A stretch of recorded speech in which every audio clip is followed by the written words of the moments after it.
les Nations Unies parlent notamment de meurtres à caractère ethnique. Ils évoquent des actes de torture, des exécutions sommaires, mais aussi l'utilisation du viol comme arme de guerre.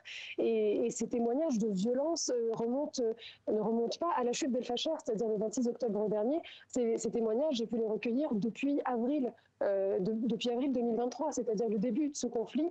Ces témoignages, j'ai pu les entendre aussi bien cette fois-ci à Tinée, après la chute d'El-Fasher, mais j'ai pu aussi les recueillir il y a plusieurs mois à Adré ou dans d'autres camps de l'Est. Et ces réfugiés soudanais qui ont réussi à atteindre le Tchad voisin, ils nous parlent de violences qu'ils ont subies aussi bien dans leur ville au Soudan que sur les routes qu'ils ont empruntées.